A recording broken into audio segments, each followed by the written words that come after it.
नमस्कार, DD news पर आप देखना शुरू कर चुके हैं हमारी खास चर्चा का प्रोग्राम। मैं हूं लाल चंद्र सिंह। अर्थव्यवस्था के मोर्चे पर देश के लिए दोहरी खुशखबरी है।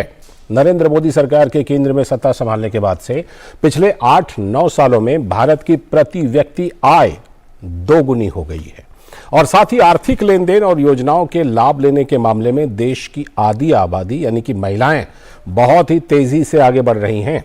तो आज की चर्चा हम इसी डबल कमाल पर करेंगे, जिसमें जुड़ेंगे हमारे विशेषज्ञ मेहमान भी। लेकिन पहले देख लीजिए ये रिपोर्ट। महिला के क्रेडिट एक्सेस बढ़ने के कई कारण हैं। कई ऋणदाता महिलाओं को बेहतर ब्याज दर देते हैं। दूसरा, पुरुषों की तुलना में महिला कर्जदारों का क्रेडिट प्रोफाइल बेहतर होता है। रिपोर्ट में कहा गया है कि 2022 में महिला कर्जदारों का क्रेडिट स्कोर 731 से 770 के बीच रहा है, जो पुरुषों से बेहतर है। खपत आधारित क्रेडिट उत्पाद जैसे पर्सनल लोन और कंज्यूमर ड्यूरेबल लोन महिला कर्जदारों के बीच काफी लोकप्रिय हो रहे हैं। पिछले 5 वर्षों में व्यवसायिक ऋण लेने वाली महिलाओं की संख्या 3 गुना से अधिक हो चुकी है। होम लोन सेगमेंट में महिला कर्जदारों की हिस्सेदारी में भी वृद्धि देखी गई है। स्टैंड अप इंडिया योजना की शुरुआत अप्रैल 2016 में अनुसूचित जाति, अनुसूचित जनजाति और महिलाओं के बीच उद्यमशीलता को बढ़ावा देने के लिए 10 लाख रुपए से लेकर 1 करोड़ रुपए तक के मूल्य के बैंक ऋण की सुविधा के लिए की गई थी। एक्सपर्ट का मानना है कि इसका कारण मोदी सरकार की महिला केंद्रित योजनाएं हैं।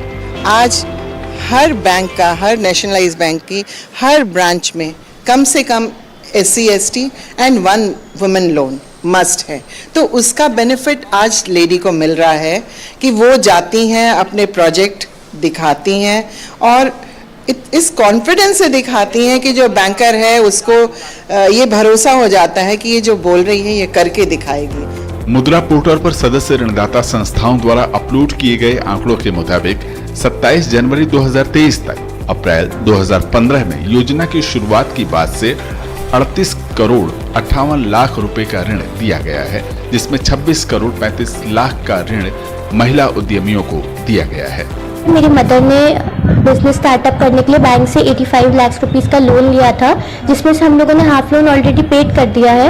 एंड हमारे को गवर्नमेंट ने इस लोन के लिए बहुत हेल्प करा और हम लोगों के लिए बहुत अच्छा एक स्टार्टअप हुआ कि हम लोगों ने अपनी खुद की शॉप खोली and the shop is going very well. ये इतनी अच्छी योजना है कि आज भी मुझे कोई परेशानी नहीं है। मैं इंडिपेंडेंट हूँ। लोन मैंने 3.5 लाख रुपए का लिया था। जी हाँ, अभी भी मैं रोजगार कर रही हूँ और इस रोजगार से इतना लाभ है कि लोग अपने घर का खर्च आराम से चला।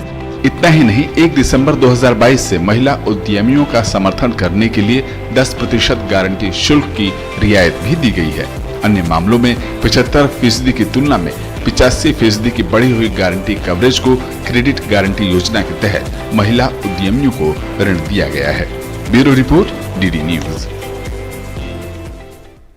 तो ये थी वो रिपोर्ट जो दोहरी खुशखबरी की रिपोर्ट है। देश के आर्थिक मोर्चे पर यह दोहरी खुशखबरी, डबल कमाल। और आज इस चर्चा में हमारे साथ जुड़ रहे हैं हमारे खास मेहमान। हमारे साथ जुड़ चुकी हैं अदिति टंडन जी जुड़ रही हैं और साथ में प्रोफेसर MK अग्रवाल जुड़ रहे हैं। अदिति टंडन जो एसोसिएट एडिटर हैं द ट्रिब्यून की, बहुत बहुत स्वागत अदिति जी। प्रोफेसर MK अग्रवाल जी जो अर्थशास्त्री हैं, बहुत बहुत स्वागत सर। और साथ में जितेंद्र ढाका जो संस्थापक हैं बैंक साथी के। जितेंद्र जी, आपका भी बहुत बहुत स्वागत इस चर्चा में। तो सबसे पहले मैं शुरुआत करता हूं अदिति जी आपसे कि दोहरी हम खुशखबरी दे रहे हैं, उसमें से एक खुशखबरी तो यही है कि महिलाओं का जो आर्थिक व्यवहार है, आर्थिक भागीदारी, हमने पहले भी देखा था कि जो प्रधानमंत्री मुद्रा ऋण योजना है उसमें 70% लाभार्थी महिलाएं हैं। और अब जो ये रिपोर्ट आई है वो रिपोर्ट भी कहती है कि बहुत तेजी से महिलाओं की भागीदारी बढ़ रही है। इसे हम एक बहुत ही अच्छी तस्वीर के रूप में देख सकते हैं अपने देश के विकास के लिए, अर्थव्यवस्था के विकास के लिए, आधी आबादी के विकास के लिए, समाज के विकास के लिए। अदिति जी।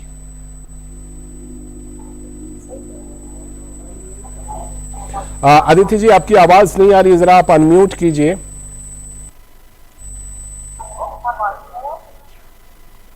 जी, आपकी आवाज हमें ठीक से नहीं मिल रही है। अदिति जी, एक बार कुछ बोलिए। हेलो जी,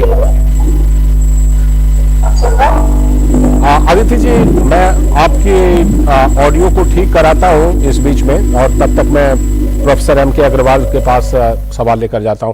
प्रोफेसर एम के अग्रवाल, जैसा कि हम जानते हैं कि दुनिया में अभी ये बहुत ही आम चर्चा है कि कोरोना काल के बाद जो पूरी दुनिया की अर्थव्यवस्थाएं हैं, तो पूरी दुनिया की अर्थव्यवस्थाओं के मोर्चे पर अगर हम देखें तो एक ब्राइट स्पॉट बार बार भारत को कहा जा रहा है। और ऐसे में जब ये खबर आई है, जब ये आंकड़ा जारी हुआ है एनएसओ की तरफ से कि आमदनी 2 गुनी हो गई है, तो ये इस बात की और ज्यादा पुष्टि करती है कि कोरोना काल में थोड़ा सा ये नीचे हुआ था, लेकिन उसके बाद से जिस तरह से रिकवरी हुई उसी का नतीजा है कि ये 2 गुनी आय हुई है। प्रोफेसर अग्रवाल, आप बात सही कह रहे हैं जी। और भारत में प्रति व्यक्ति आय जिस स्पीड से हो रही है दूनी, अब ये एक बहुत राहत वाली बात नहीं, बल्कि इसको हम कहते हैं कि एक हाई प्रोफाइल इकोनॉमी के ये लक्षण होते हैं। उस ओर भारतीय अर्थव्यवस्था तेजी से बढ़ रही है और $5 ट्रिलियन के लिए ले जाना है तो हमें इसी रास्ते चलना पड़ेगा। क्योंकि जो विकास होता है उस विकास को जब तक हम पार्टिसिपेटरी नहीं बनाएंगे, सहभागिता के आधार पर नहीं बनाएंगे, वो विकास सस्टेनेबल और टिकाऊ नहीं होगा। ऐसे में जब प्रति व्यक्ति आय दूना होता है जी और लगातार विकास बढ़ता है, ऐसा नहीं कि एक बार हुआ।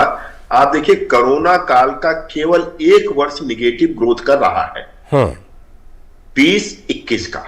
उसके पहले और उसके बाद में देखिए 21-22 और 22-23 लगातार भारत की आर्थिक विकास दर तेज हो रही है और आज भारत की विकास दर विश्व की सभी प्रमुख अर्थव्यवस्थाओं में एक आशा की किरण उनके लिए, हमारे लिए तो ठीक है क्योंकि चाइना का देखिए तो जो कल बजट पेश किया गया है, चाइना से इसलिए कंपेयर करते हैं कि लोग कहते हैं कि भारत जो है चाइना से आगे नहीं निकल सकता। तो मैं उस पर बताता हूं कि वर्तमान वर्ष से पिछले वर्ष में उनका क्या ग्रोथ रेट रहा, जो उनके यहाँ अभी डॉक्यूमेंट उनके पार्लियामेंट में प्रस्तुत हुआ, उसमें उन्हें बहुत महत्वाकांक्षी विकास दर, प्रति व्यक्ति नहीं, विकास दर 5% रखने का रखा है और हमारी विकास दर 7% है।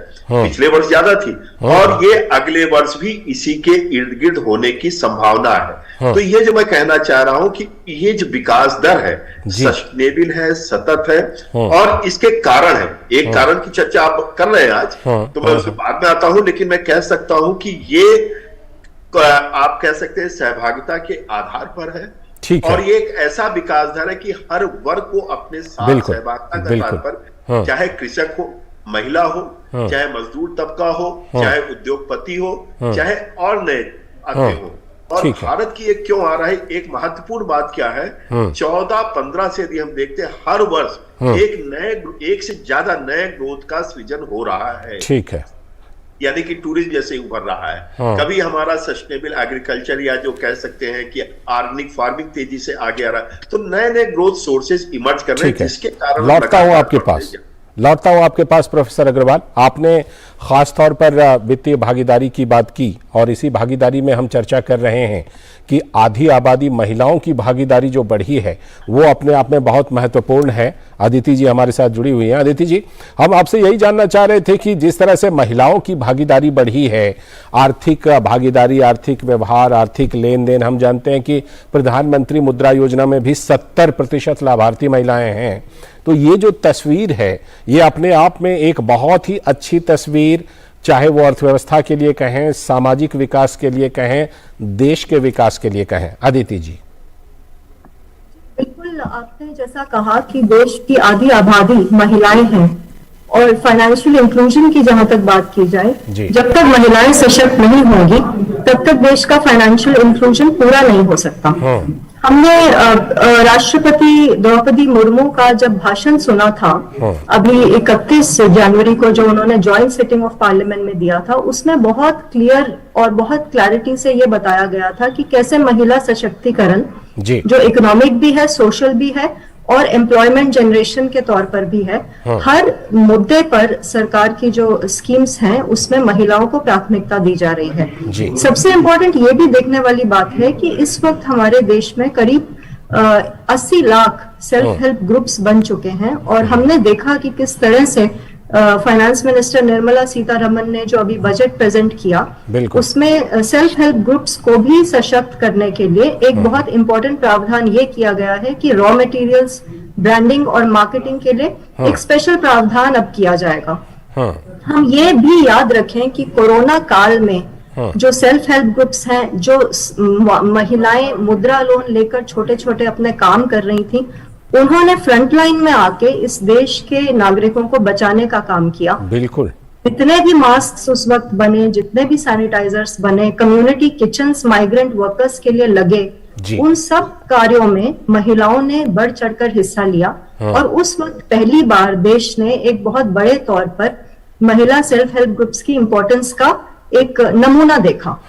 इसी से प्रभावित होकर ये जो फाइनेंशियल इंक्लूजन की पूरी बात है, मुद्रा लोन ऑफ कोर्स उसका एक हिस्सा है। 70% मुद्रा लोन के जो बेनिफिशरीज हैं, जैसा कि आपकी रिपोर्ट में भी कहा गया, वो महिलाएं हैं। और जितना भी जो स्टार्टअप इकोसिस्टम भी हमारे देश में बन रहा है, जिसके बारे में प्रधानमंत्री बार बार जिक्र करते हैं, उसमें भी बहुत सारे स्टार्टअप्स को महिलाएं अब लीड कर रही हैं। ठीक है, तो ये जो है, ये सिर्फ इकोनॉमिक तौर तरीके से हम अगर ना देखें इस पूरे बल्कि आपने देखा कि महिलाओं की जो एंट्री है वो मिलिट्री एकेडमी से लेकर आर्म्ड फोर्सेस से लेकर हर फील्ड में जो हमारे हर मोर्चे पर बढ़ी है। बिल्कुल ठीक है, इसीलिए मैंने कहा कि सामाजिक और व्यापक देश हित में ये खबर है। मैं हमारे साथ जितेंद्र जी हैं, उनके पास आऊंगा। जितेंद्र जी ने बहुत काम किया है इस फाइनेंशियल इंक्लूजन के लिए, तो उनका जो तजुर्बा रहा है और आज जब वो उसका फल देख रहे हैं तो उस पर बात करूंगा। लेकिन अभी एक ब्रेक ले लेते हैं, ब्रेक से लौटने के बाद जितेंद्र जी से बात करेंगे। शुरू करो, डालो बुनियाद, घर महल नजर आएगा। वंडर लाइए, वंडर अपनाइए, फर्क नजर आएगा। वंडर सीमेंट, फर्क नजर आएगा। जन औषधि केंद्रों पर मिलने वाली दवाओं की कीमत बाजार में जो दवाएं मिलती हैं उसी क्वालिटी की, लेकिन जन औषधि केंद्र में 50% से 90% तक उसकी कीमत कम होती है। भारतीय जन औषधि परियोजना के अंतर्गत अब तक देश भर में हजारों जन औषधि केंद्र खोले जा चुके हैं, जहां पर 1759 से अधिक दवाइयां और 280 सर्जिकल उपकरण बहुत ही कम कीमतों पर उपलब्ध हैं। अधिक जानकारी के लिए जन औषधि सुगम मोबाइल ऐप को डाउनलोड करें या टोल फ्री नंबर पर कॉल करें। सस्ती एवं उत्तम दवाएं जन औषधि केंद्र से लाएं।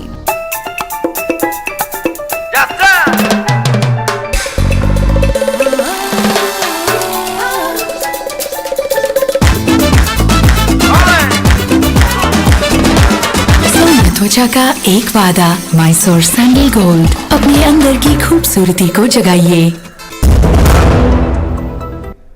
स्वागत है ब्रेक के बाद। आज हम दोहरी खुशखबरी पर चर्चा कर रहे हैं। हमारे साथ तीनों खास मेहमान जुड़े हुए हैं। हमारे साथ जितेंद्र ढाका भी जुड़े हुए हैं, जिनसे हमने ब्रेक पर जाने से पहले कहा था कि उनका नजरिया लेंगे। जितेंद्र जी, आपने जो ये वित्तीय भागीदारी है, इसको लेकर आपने अच्छा खासा बिल्कुल जमीन पर काम किया है, ग्राउंड लेवल का काम किया है, और आज इस तरह की खुशखबरी आ रही है। जरा अपना तजुर्बा भी सुनाएं और ये बताएं कि जब ये खुशखबरी आती है तो लगता है कि जो मेहनत की उसका फल मिल रहा है।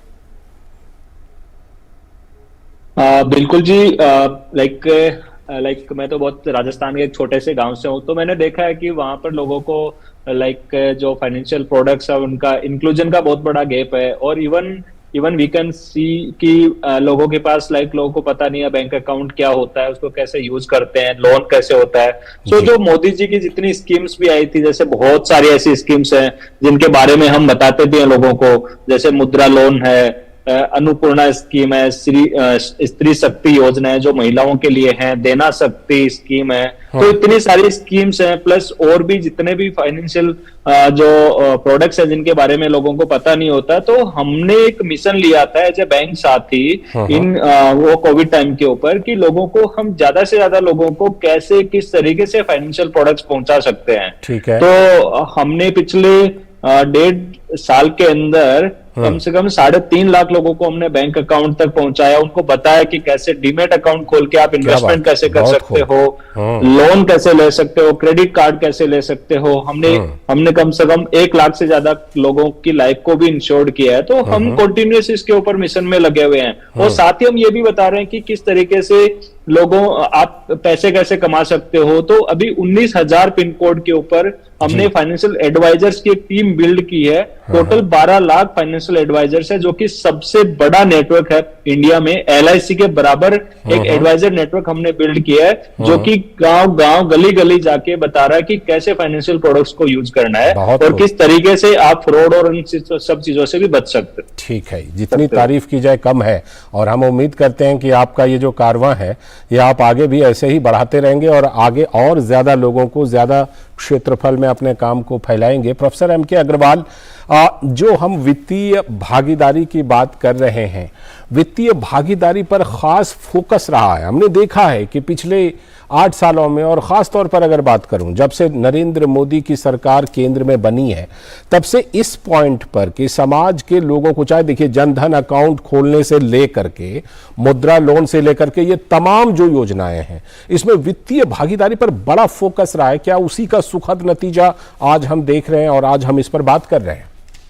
आजम जी, अगर हम पूरी रणनीति को देखते हैं तो बहुत ही दिलचस्प रणनीति है, जिसको मैं कहूंगा कि विश्व की जो बड़ी एजेंसीज है वो भी मुझे लगता है अभी कैप्चर नहीं कर पा रही है। अगर आप देखते हैं, हर घर को बिजली से जोड़ना, बिजली कनेक्शन देना, पक्का मकान हर एक को देना, हर घर को नल देना, शौचालय देना, और इसी प्रकार से उज्ज्वला से आच्छादित करना, ये उनके स्वास्थ्य को जो है सुरक्षित कर रहा है, उनके कॉन्फिडेंस को बढ़ा रहा है और उनका एम्पावरमेंट ला रहा है, जो कि इकोनॉमिक फॉर्म में ट्रांसलेट हो रहा है। अब उनको समय मिल रहा है, सोचने का अवसर मिल रहा है, और ढाका जी जैसे जो प्रयास कर रहे हैं उनकी सार्थकता और वो प्रामाणिकता के साथ आगे बढ़ती है। तो मुझे लगता है कि जो बैकग्राउंड है हेल्थ में, आप ढाक देखिए कि बरसात के मौसम में बहुत से नॉर्थ इंडियन स्टेट्स में कालरा के हजारों पेशेंट्स होते थे और कई मरते थे, अखबारों में बड़ी बड़ी खबरें आती थी। स्वच्छता मिशन से वो चीज अब लगभग समाप्त हो चुकी है। दूसरा, अगर देखते हैं महिला सशक्तिकरण, जो आर्थिक के लिए पहले आवश्यक है, सेक्स रेशियो आप याद करिए, सबसे पहले प्रधानमंत्री जी ने बेटी पढ़ाओ बेटी बचाओ बेटी पढ़ाओ अभियान की शुरुआत की थी। आज उन सारे राज्यों के, अभी बताएंगे जितेंद्र जी भी बताएंगे अपने राज्य का, और उत्तर प्रदेश का मैं बता सकता हूँ, तमाम अन्य राज्यों को बता सकता हूँ जहां सेक्स रेशियो बहुत एडवर्स थे। इन 5-6 वर्षों में सेक्स रेशियो बढ़ा है। क्या शो करता है? महिलाओं का कॉन्फिडेंस और महिलाओं में आत्मविश्वास का बढ़ना। और वही आप देखिए, कोरोना काल में जितनी स्कीम आई, किसने सबसे ज्यादा फायदा उठाया?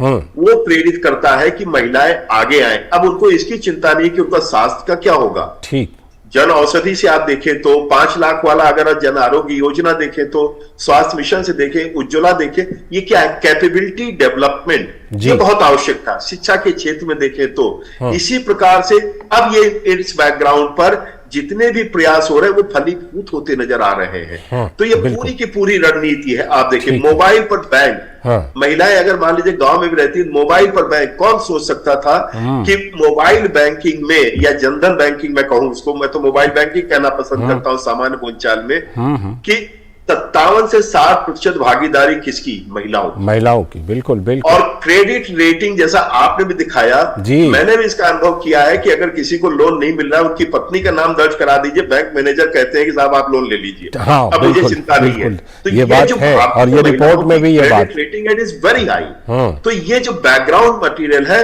और इसको अगर मैं अंतिम वाक्य इस चरण में बताऊं तो भारत में जो एक सपना था कि भारत के अंतिम पायदान तक विकास की रोशनी को पहुंचाना, और महिलाएं सबसे अंतिम पायदान में थी, आज वही ग्रोथ इंजन बन के सामने आ रही है। सही मायने में अंत्योदय हो रहा है। अदिति जी, जिस बात का जिक्र प्रोफेसर साहब कर रहे हैं, और वो हमारी रिपोर्ट में भी है कि जब कभी भी किसी ऋणदाता को ऋण देने की बारी आती है तो उसमें पुरुषों से ज्यादा भरोसा, ज्यादा अच्छी प्रोफाइल वो महिलाओं पर भरोसा करते हैं ऋणदाता। आगे चल करके हमें इससे ये तस्वीर मिलती है कि बहुत जल्द हम ये देखेंगे कि सभी क्षेत्रों में, और खास तौर पर ये वित्तीय कारोबार के क्षेत्र में, महिलाएं और ज्यादा बड़ी संख्या में आएंगी आगे। अदिति जी, कोई दोहराए नहीं है। जैसे कि जब कैपेसिटीज इंप्रूव की जाती हैं महिलाओं के लिए, उन्होंने आगे आकर ये दिखाया है कि वो पुरुषों के साथ ही नहीं उनसे आगे भी निकल सकती हैं। हम सबने देखा है, हमारे देश की इस वक्त राष्ट्रपति जी एक महिला हैं, और ये भी ना भूले हम कि अभी अभी नागालैंड असेंबली ने पहली बार अपनी 2 महिलाओं को इलेक्ट किया है। ये वही असेंबली है जिसने एकमात्र असेंबली जिसने विमेंस रिजर्वेशन बिल के खिलाफ एक रेजोल्यूशन पारित किया था। तो देखिए, सोशल कॉन्शियसनेस बदल रही है पूरे देश में। वो इसलिए बदल रही है क्योंकि एक पॉलिटिकल विल है जो आपको महिला सशक्तिकरण की तरफ क्लियरली ले जा रही है। अब देखिए, जितने भी प्रधानमंत्री आवास योजना के तहत घर हैं वो महिलाओं के नाम पर रजिस्टर हो रहे हैं, उससे महिलाओं का सेल्फ कॉन्फिडेंस कितना बढ़ रहा है। प्रॉपर्टी से ज्यादा और फाइनेंसेस से ज्यादा सेल्फ कॉन्फिडेंस का कोई माध्यम नहीं है, हम सब जानते हैं। बिल्कुल। और दूसरी बात, हम ये भी देख रहे हैं कि जो प्रधानमंत्री किसान सम्मान निधि है, जो अपने आप में एक बहुत डायरेक्ट बेनिफिट ट्रांसफर का बड़ा स्कीम है, उसमें 11 करोड़ फार्मर्स बेनिफिशियरीज हैं, जिसमें से 3 करोड़ महिला फार्मर्स हैं, स्मॉल फार्मर्स। बिल्कुल। और उसमें अभी तक का डेटा हमें ये बताता है कि कोई 2.5 लाख करोड़ रुपए डिसबर्स हो चुके हैं, जिसमें से 54,000 करोड़ रुपए तो महिला फार्मर्स को मिले हैं। बिल्कुल। और तो आपको लेवल और वो डेप्थ जो है फाइनेंशियल इंक्लूजन की, वो आप देख रहे हैं। मैं जो हमारे पहले वाले पैनलिस्ट थे उनकी एक बात से बहुत प्रभावित हूँ, उसको थोड़ा सा आगे लेके जाऊंगी। उन्होंने कहा कि जो सेक्स रेशियो है, देखिए हमारे बिल्कुल उसमें जबरदस्त सुधार आया। बिल्कुल। हमारी पॉपुलेशन लेवल पर पहली बार नेशनल फैमिली हेल्थ सर्वे ने 2021 में कहा कि महिलाएं अब 1020 हैं और पुरुष 1000 हैं। बिल्कुल। तो पहली बार पॉपुलेशन लेवल पर सेक्स रेशियो बेहतर हुआ है। ठीक है। और सबसे बेहतर ये भी क्या अपने हुआ आप में है? एक अच्छी तस्वीर है। आपकी आवाज हमें थोड़ी सी डिस्टर्ब होकर के मिल रही है अदिति जी। मैं फिर आपके पास आऊंगा और अपने दूसरे पैनलिस्ट के पास भी, लेकिन एक और छोटा सा ब्रेक ले लेते हैं, उसके बाद लौट करके इस चर्चा को जारी रखेंगे। शुरू करो, डालो बुनियाद, घर महल नजर आएगा। वंडर लाइए, वंडर अपनाइए, फर्क नजर आएगा। वंडर सीमेंट, फर्क नजर आएगा।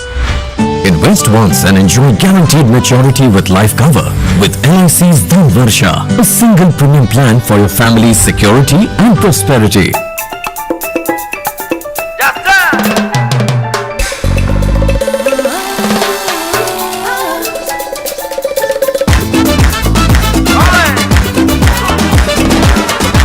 त्वचा का एक वादा, मैसूर सैंडल गोल्ड। अपने अंदर की खूबसूरती को जगाइए। स्वागत है। ब्रेक के बाद हम चर्चा कर रहे हैं आज दोहरी खुशखबरी पर जो आर्थिक मोर्चे पर आई है। हमारे साथ तीनों हमारे मेहमान जुड़े हुए हैं। जितेंद्र जी, आपसे खास तौर पर हम ये जानना चाहेंगे कि आपने जो अपना तजुर्बा सुनाया, उसका जो नतीजा निकला हम वो देख रहे हैं। आगे आपकी क्या योजना है, किस तरह से आप इस काम को और ज्यादा आगे बढ़ाएंगे? हमने एक चीज और देखी है, लाइक जितना फाइनेंशियल प्रोडक्ट्स का अडॉप्शन है या इंक्लूजन कहें उसको, सो वो अपना लाइक बैंक अकाउंट्स का, डीमेट अकाउंट्स का, क्रेडिट कार्ड का, इंश्योरेंस का, वो अपनी जितनी भी डेवलप्ड कंट्रीज है उनमें इंडिया बहुत पीछे अभी। तो हमारा जो बैंक साथी का जो मिशन है और विजन है वो ये है कि एटलीस्ट हम आने वाले 5 से 7 साल में, या यूं कहूं कि मोदी जी का जो एक सपना है, लाइक जो एक $1 ट्रिलियन इकोनॉमी और एक डेवलप्ड कंट्री में जो कंट्रीब्यूशन है, तो उसमें सबसे बड़ी जो भागीदारिता होगी वो होगी फाइनेंशियल प्रोडक्ट्स को कितना अच्छे से यूटिलाइजेशन किया जा सकता है, क्योंकि ये जीडीपी का बहुत बड़ा पार्ट रोल प्ले करता है। तो अभी जैसे डिजिटाइजेशन हुआ, लाइक अपना आधार कार्ड, पैन कार्ड, ये सब डिजिटाइज अभी एक्सेस कर सकते हैं, बैंक अकाउंट ऑनलाइन ओपन होने लगे हैं, लोन ऑनलाइन मिलने लगे हैं, क्रेडिट कार्ड। तो हम उसके लिए हमारा मिशन है कि एटलीस्ट आने वाले 5 साल के अंदर कम से कम 10 करोड़ लोगों तक ये प्रोडक्ट पहुंचाए जाएं, जिसके लिए हम ऑलरेडी फाइनेंशियल एडवाइजर्स का एक बहुत ही सॉलिड जाल है वो बना भी चुके हैं। तो हम इसके अंदर काफी बड़ा कंट्रीब्यूशन करने वाले हैं, जो मोदी जी का एक मिशन है। ठीक है। चलते चलते छोटा छोटा कमेंट, प्रोफेसर अग्रवाल, आगे की तस्वीर हम और बेहतर तस्वीर की उम्मीद कर सकते हैं? डेफिनेटली भारत में आप आधी आबादी कहते हैं, मैं इसको दूनी आबादी कहता हूं अर्थव्यवस्था के दृष्टिकोण से, क्योंकि जब इस तरह की चीजें आगे आती तो इसका मल्टीप्लायर इफेक्ट होता है, गुणक प्रभाव होता है अर्थव्यवस्था में। और जैसे मैंने कहा कि महिलाएं मातृशक्ति भारत में नया ग्रोथ इंजन के रूप में उभर करके सामने आ रही है, उसका कैपेबिलिटी फॉर्मेशन हुआ। तो मुझे देखना चाहिए कि आगे किस प्रकार से इनकी रणनीति और आगे उभर करके सामने आती। जी अदिति जी, अगर आप तक आवाज जा रही है तो हमारे प्रधानमंत्री बार बार कहते हैं कि अगर देश को मजबूत बनाना है तो आधी आबादी को भी बिल्कुल वित्तीय भागीदारी के साथ हर तरह से शामिल करना होगा। हम इस चीज को और सशक्त होते हुए देखेंगे। बिल्कुल ये सशक्तिकरण की तरफ ही जा रहा है। हमारे जितने सरकार के कार्यक्रम हैं, आप चाहे मैटरनिटी लीव देख लीजिए जो 12 हफ्ते से 26 हफ्ते की गई थी। जी जी। और आप ये भी देख लीजिए कि बजट में अभी एक बहुत इंपॉर्टेंट प्रावधान आया है जो one time small saving scheme है, जिसमें महिलाओं को ये छूट दी जाएगी कि 2 लाख तक वो मार्च 2025 तक डिपॉजिट कर सकते हैं। इसी नोट पर आप सभी का, प्रोफेसर अग्रवाल, अदिति टंडन जी, जितेंद्र जी, आप सभी का जुड़ने के लिए बहुत बहुत शुक्रिया। तो इस दोहरी खुशखबरी पर हम चर्चा कर रहे थे और इसी के साथ आज की इस चर्चा में इतना ही, लेकिन डीडी न्यूज पर खबरों और कार्यक्रमों का सिलसिला लगातार जारी है। नमस्कार।